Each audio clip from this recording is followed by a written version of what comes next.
Hey everyone, welcome to another video. Today we're going to talk about issue number 1 of the Avengers, written by Jed Mackay. But before we dive into the story, I want to ask you a favor. If you enjoy this video, please leave a like and a comment to help the channel grow.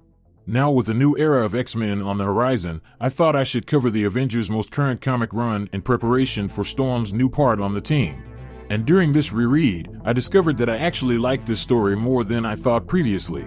So with that said, this issue opens with a dialogue from Captain Marvel saying, everyone has their own reasons for doing the things they do.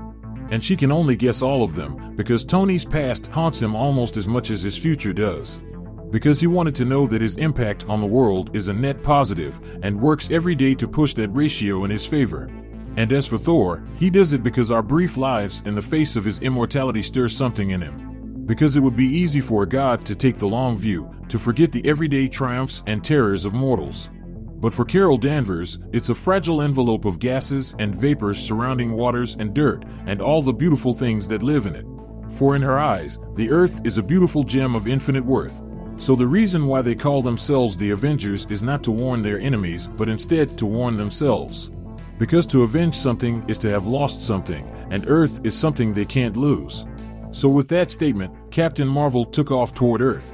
Now following that, throughout this comic, the writer will be hopping back and forth from past to present to explain the gathering of the team. So with that said, on this page, we see the Avengers dashing into battle against a gigantic creature in upstate New York at Project Pegasus. So with that going on in the current day, we jump back 7 days before the event in the Jarvis Lounge with Carol having a conversation with Tony. And during their conversation, they are talking about if they are ready to reassemble the Avengers. Because Carol states that the Avengers were never supposed to be the police force of the world, but rather the firefighters that rushes into the blaze whenever they are needed. Now with that mindset in place, Tony informed Carol that she would need to put together her new roster to fit their new mission parameters. So with a wide range of heroes to pick from, Carol's first pick was Tony Stark himself. Now with that pick, Tony was kind of shocked, because he honestly thought that Jessica Drew, Rhodey, and Jen would have been her first pick. But that is when Captain Marvel states that those people are who she goes to for Captain Marvel business, but Tony is her go-to for Avengers-related issues. So with Tony picked to be her number 2, we jump back to the current day with Tony and Carol flying into battle. Now based off his reading, Tony stated that Terminus is an alien cybernetic organism who is effectively immortal. And his pseudo-nanotechnology spores in the earth keep regrowing him every time he is defeated. And to make things worse, he is accompanied by Termini, which are smaller drones. And as for what he is after, that is obvious. He is after the Project Pegasus energy source. So as the creature blasts into the ground, we jump back to 6 days before this event, with Carol recruiting Thor. Because with Tony already in, next on her list was getting pure power. Now, according to Thor, he was never out of the Avengers. Because he was one of the first to join, and he would also be one of the last to leave. So the reason for his absence was because throughout his comic line, he has been through a lot of stuff.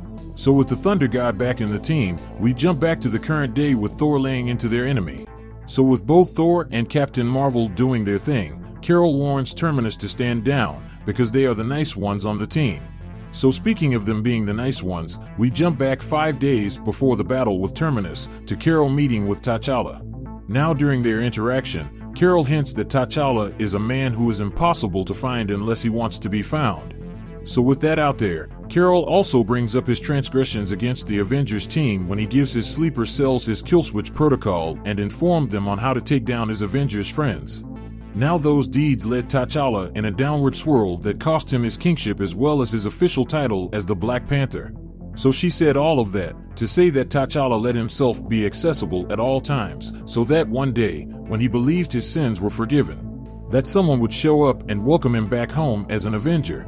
Now with Carol hand outstretched, we jump over to the current day with a crowd of people running for their lives as these creatures are in hot pursuit. But lucky for those citizens, the Black Panther was on the job, and with ease, he was able to hold them at bay due to them being vulnerable to Antarctic vibranium. So with the creature put down, T'Challa told the 2 remaining scientists that there is a Quinjet waiting to take one of them to safety as it did for their colleagues. But unfortunately, he needed the senior engineer to come with him to aid in the fight. Now at first, she was terrified to help, but that is when the Black Panther stated that he understood her fear. because he too is afflicted by fear of how his ancestors, the unbroken line of Panthers, would judge his actions. And he also fears how his descendants would judge him as well, but then he asked her how would her own children tell her story when she was asked to be an Avenger. So with that motivational speech given, we jump back 5 days in the past, with Sam training with Steve. And just like before, Carol came to recruit another key member, came to recruit Captain America. But see, this time Steve Rogers wasn't the one they were after, but instead Sam Wilson was the man of the hour. Because up to this point, they have recruited a billionaire super genius, a former king, a king of gods, and an alien hybrid boss of space. So it is important that they recruit a normal person and a war hero to fill that void. Because Sam Wilson is those things, but he is also a social worker, and it is important that the Avengers aren't seen as gods. So with another Cap on the team, we see Sam doing his thing as he notices something odd. Because Cap noticed that the birds in the area are picking up on a huge electromagnetic flux, because according to him, they use the magnetic fields to navigate during migrations. So with that occurrence, Sam saw Thor shooting across the sky after taking a shot from Terminus. Now with that going down, Sam turned his attention away from the skies and crashed through a window to aid the Black Panther in his fight. So as the bird helped the cat, Sam informed T'Challa that they may have had beef in the past, but for the time being they both are Avengers. So with the two heroes sharing an understanding, we jump back 4 days in the past to Carol visiting Vision at the North Pole. And when she got there, she noticed that Vision was extremely depressed, and when she asked why, he stated that during the Judgment Day event, while everyone was being judged, he was left alone. Now this was extremely important to him, because Vision suffers from an identity crisis about if he is or not a person. And considering he was overlooked by the Celestial, Vision couldn't help but to be concerned. So with that known, Carol quickly went into damage control mode and told him that some Frankenstein space god didn't get to make him relive all his good and bad decisions. And besides, when did Vision ever care about what any gods thought? Because the Vision she knows, unlike the rest of them, actually got to meet his creator and told him to go to hell. And besides, she doesn't want him on her team to prove himself all over again, but rather she wants him on her team because he already had. So with that out there, we see Vision coming to the rescue as he grabs the passed out Thor before he hits the ground. So with his friend in hand, Vision let out a thunderous blast out of his crystal directly at Terminus. So with the battle heating up, we see Terminus speak of a great convergence and how he must grow stronger. So as things grew from bad to worse, Tony asked Sam and T'Challa what was going on inside the base, to which they stated that the remit of Project Pegasus was exploring alternative energy sources, and their latest program is an artificial black hole reactor, which is exactly what Terminus wanted, because they believed he wanted to incorporate it into his body to increase his own power output. So with that said, T'Challa asked if he wanted the good news or the bad news first. So of course, Carol picked the good news. Now with that said, T'Challa stated that either Terminus isn't as intelligent as he believes himself to be, or he is extremely desperate, because his attack has damaged the reaction's containment flask.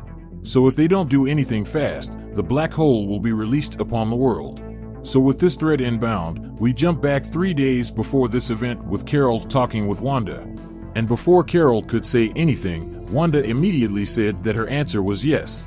Because throughout her entire life, the only thing that was stable in her life was her position in the Avengers. So with the Scarlet Witch on board, she used her emitting power to contain the black hole with a single spell. But before she could do it, she needed the overlapping magnetic field of Project Pegasus to stop interfering with her magic. So with that out there, Carol immediately sprung into action. So as Iron Man and Vision distracted Terminus, Carol asked the Black Panther if he wanted the good or bad news, to which he said the good news. So with that answer, Carol stated that Thor is awake and he is mad, and at that moment a thunderbolt slammed into Terminus. So with the God of Thunder on the attack, Carol dug deep and lifted the reactor and flew it up into the sky with all her might in an attempt to clear the magnetic field. So as the reactor threatened to go off, T'Challa warned Carol to put some distance between it and herself. But due to the situation, Carol was forced to hang on and continue her path, because if she dropped it the reactor would go off and take the world with it. So as Wanda waited for her opening, Sam took off to aid Carol as Iron Man, Thor, and Vision continued their assault on Terminus. So with seconds before the impact, Carol told Wanda to cast her spell as the reactor went off. So with a massive explosion, the sky lit up as Sam attempted to save Carol. So as a blinding light consumed the page, we skipped over to something odd. We skip over to Carol waking up in a cube with no idea where she was at. And suddenly, out of nowhere, a voice welcomed Carol to his deathbed. And on the last page, we see a badly hurt King the Conqueror covered in blood. Because Carol found herself in nowhere, a place null of time and the nothingness between moments and the last refuge of a once ruler. So with that said, issue number 1 of the Avengers comes to an end with Kang warning about dangers to come. So with that out there, if you want to stay in the loop about any individual storyline, then how about you hop over to the playlist section down below or in the link cards above to get all caught up on the Avengers runs. So with that established, I hope you enjoyed this video, and please don't forget to leave a like and a comment if you want to see more videos like this. Thank you for watching, and I'll see you in the next review.